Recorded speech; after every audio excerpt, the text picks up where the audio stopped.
Okay, it's time for another music review, and today I am going to review my number 2 album from 1989, and it's the debut by the Stone Roses. It was firstly released on an independent record label and was greeted with critical acclaim, and thanks to Manchester's hysteria, quickly became a favourite for those wanting a mix of psychedelia and tuneful pop. The album also has delicious harmonies, so 60s lovers could wallow in a stoned haze as they soaked up the atmosphere.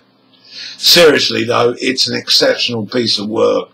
The production is A1 and Squire's guitar rings throughout and links beautifully with Ian Brown's whispery vocals. The rhythm section is as tight as it gets, and of course the songs. I Wanna Be Adored starts us off, and what a catchy chorus line. And the pace quickens more with track 2, She Bangs the Drum, which continues that psychedelic pop feel with lush guitar licks and a punchy beat that can really rock. The beauty of this track and many others is how fresh it sounds. Track 3, Waterfall, jangles in like an epitaph to the birds, but with Ian Brown's whispery lead. As you listen, you expect the joint to be passed round, and then Squire lets his guitar take over the track. Turn it up loud. The song really does explode in the speakers. Next, Don't Stop, is Waterfall backwards with tape loops. There's also a Hendrix-inspired anthem in there somewhere, but it does drag on a bit. The Stone Roses just didn't get the airplay in the US, so they rode the wave of the Manchester invasion. Next, Bye Bye Bad Man is a fun pop song and has an infectious beat and great harmonies, almost bubblegum pop. And I also sense that Roger McGuinn's going to appear on guest vocals. The Roses didn't have that extra rock feel. The Roses did have that extra rock feel, that extended solo, that lengthy assault on the senses. Next, Elizabeth My Dear is Brown and Squire's homage to S&G. Simon and Garfunkel to you. So let's move on.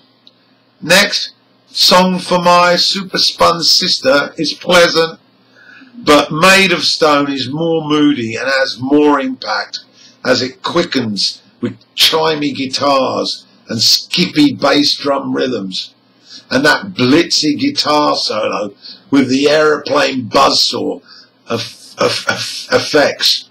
Truly terrific piece of music. And then it grinds to a halt and makes way for Shoot You Down, track 9, which reminds me of Arthur Lee's Love. It's a slower ballady song and it has that chunky rhythm guitar. And once again I must point out the production is 5-star, enriching the sound. This is the one is more of the Byrds with that extra punch. I think that the reason why it works so well is how Ian Brown is never overbearing with his vocals. You feel like he's taking you on a mysterious journey while under the influence of some stimulant. The crashing drums are somehow hollow and mellow at the same time. This is the one really hots up as it sprints to the finish line. And then to the finale, I Am the Resurrection.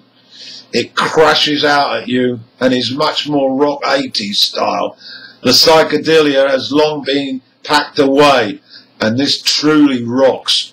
Squire hits some nice guitar rings, and then there is of course that mid-section change when the tempo really warms up and we are treated to a guitar blitz, and the jam overextends itself a bit, but it is a climax to a debut that they were never able to match. The American version has Fool's Gold, another 10-minute jam, but I'm not including that in this review. In summary, a terrific set of pop rock songs, and literally set the UK and Manchester alight. And I'm putting it at number 2 in my top albums of 1989. It's best with headphones on and a funny looking cigarette.